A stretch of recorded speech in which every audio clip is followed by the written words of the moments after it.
Hi, Cromwell.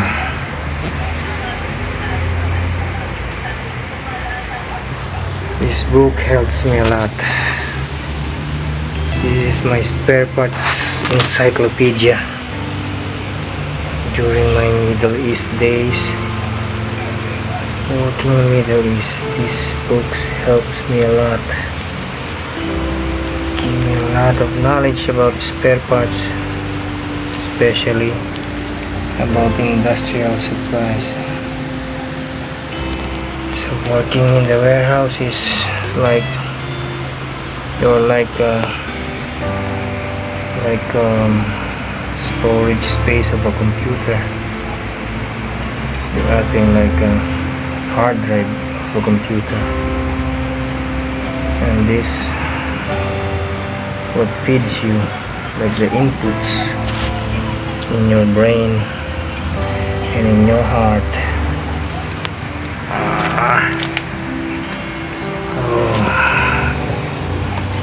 This actually British English industrial spare parts, tools, hand tools, equipments, catalogs.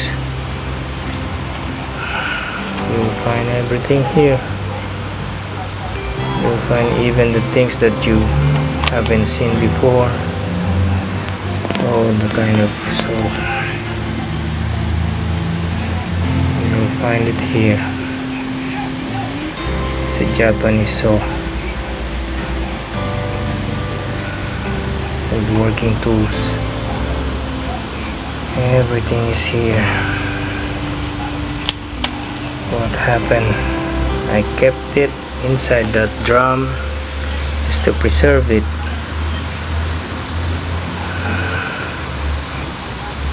What happened? What does it mean? See,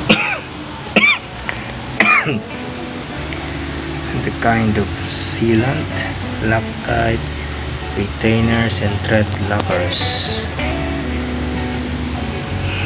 It's all here. It is all here. Office supplies and stationery. Everything.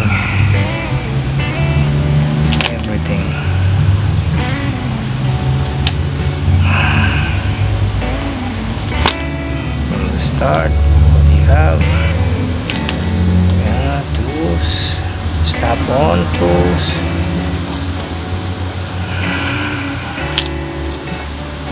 type of this, weighing scale, pressure gauge, numbers, Kennedy.